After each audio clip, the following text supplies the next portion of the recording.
Oi, gente! Hoje a gente vai falar sobre forças. Primeiro de tudo, o que é força? Será que quando eu digo que tal pessoa é muito forte, eu tô usando fisicamente o conceito de força? Então, a resposta para isso é não.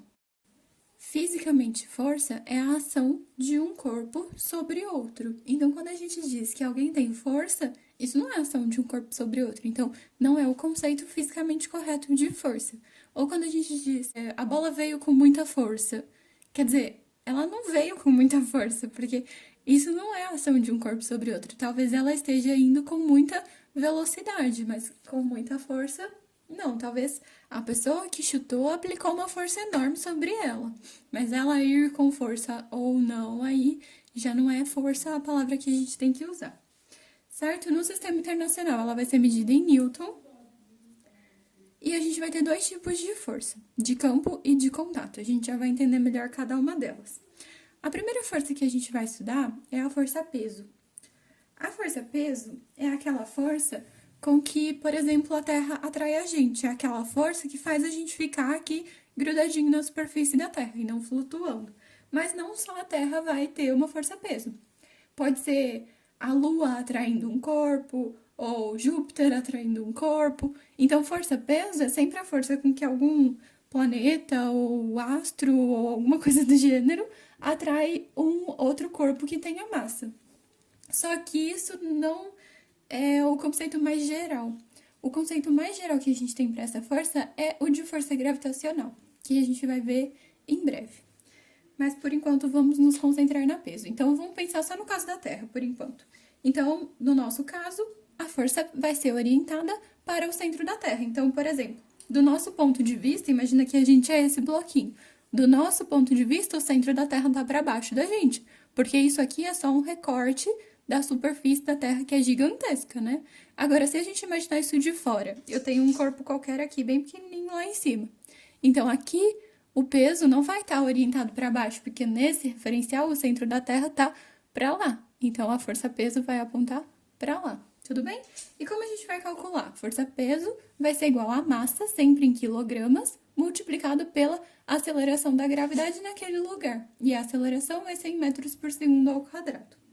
E a aceleração da gravidade vai depender do lugar onde você está. Então, na Terra é um valor, na Lua é outro valor, em Júpiter é outro valor. E mesmo na própria Terra, ele varia conforme a altitude que a gente estiver considerando.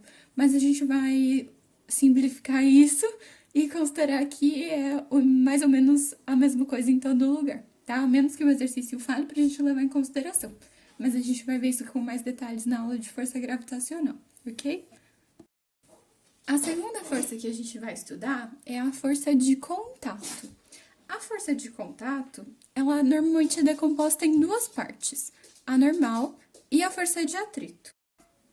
A força normal é uma força que tem como objetivo impedir que um determinado corpo penetre no apoio. Então, por exemplo, aqui no chão, o chão está fazendo uma força sobre o bloquinho para cima, para ele não afundar ali naquele chão.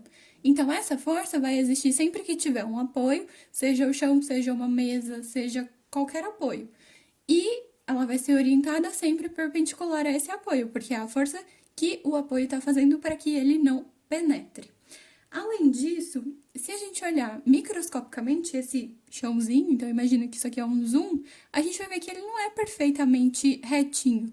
Ele tem algumas imperfeições, que conforme o bloquinho for sendo, por exemplo, puxado para cá, essas imperfeições do chão vão entrar em contato com as imperfeições do bloquinho e isso vai gerar uma certa força. E essa força a gente chama de força de atrito, existe um atrito entre eles. E o atrito pode impedir o movimento ou pode atrapalhar o movimento. Então, a gente vai ter duas situações, vamos entender. Vou pôr isso aqui de lado um pouquinho.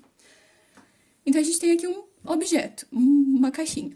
Se eu quero empurrar a caixinha, imagina que a minha mão está fazendo uma força externa a essa caixinha. Eu quero empurrar ela para lá. Então, eu venho com a minha mão e começo a empurrar. Percebam que eu tô fazendo uma força aqui, bem pouquinho. E ela não tá se mexendo. Por quê?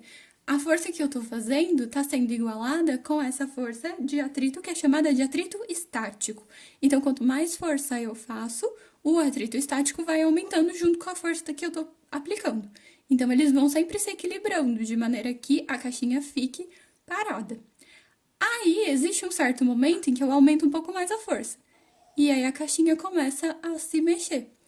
Na hora que isso acontece, o atrito deixou de ser estático e se transformou em um atrito que pode ser chamado de dinâmico ou cinético. Então, aqui é atrito estático, começou a se mexer, atrito cinético. E o que esse atrito cinético faz? Ele só vai atrapalhar e não mais impedir o movimento. Então, o atrito estático... Vamos voltar aqui para... O atrito estático vai variar o valor conforme a força que eu estou aplicando. Então, essa daqui é a força da minha mão e essa daqui é a força de atrito. Elas são contrárias. Enquanto que o atrito cinético, o atrito dinâmico, ele vai ter um valor constante. E como é que a gente vai calcular essa força de atrito? Então, ela é calculada pelo coeficiente de atrito, que é uma grandeza adimensional, ou seja, ele não tem unidade de medida, multiplicado pela força normal. Então, ele depende do coeficiente de atrito, que vai depender do apoio, mas ele também depende do objeto, porque é de onde vem a força normal, e para ela a gente não tem fórmula. Tudo bem? E como seria então o gráfico disso? A gente já entendeu a diferença entre esses dois atritos. No começo a gente tinha atrito estático, nosso corpo estava em repouso, então ele ficou em repouso até acontecer essa mudança aqui. Então, percebe que se você estivesse fazendo aquele experimento que eu estava fazendo aqui, no momento em que vai começar a se mexer, é como se ele mudasse, é como se não, ele realmente muda o valor que tem a força de atrito. Então, tem esse degrauzinho aqui no gráfico, e aí parece que fica um pouco mais fácil de você empurrar depois que você passa essa barreira, que é a iminência de movimento. Então, é aquele momento em que vai começar a se mexer e começou de vez. Entenderam? Além disso, a gente também tem a força de tração, e a força de tração vai acontecer sempre que a gente tiver cordas, fios, cabos, qualquer coisa inextensível. O que significa isso? Que não dá para esticar, não dá para ser distendido. E essa força vai ser na ideia de não separar. Então, por exemplo, eu tenho uma bolinha pendurada por um fio. Então, a força de tração é a que o fio tá fazendo para manter a bolinha pendurada. Aqui eu tenho uma caixinha sendo puxada por uma corda. A força de tração é a que tá puxando o bloquinho através daquela corda. Tudo bem? E se puder ser distendido? Se puder ser distendido, a gente tem força elástica, que vai acontecer em molas ou elásticos. Então, o que vai acontecer? A gente tem aqui uma mola em comprimento natural, quer dizer, ela tá normal, não puxei, não fiz nada. Aqui não tem força elástica nenhuma agindo sobre ela. Agora, se eu venho e empurro ela para cá, a mola vai ficar comprimida, que é a situação aqui de baixo. Eu fiz uma deformação nessa mola de valor X, que é a diferença entre a posição que ela estava e a posição que ela ficou.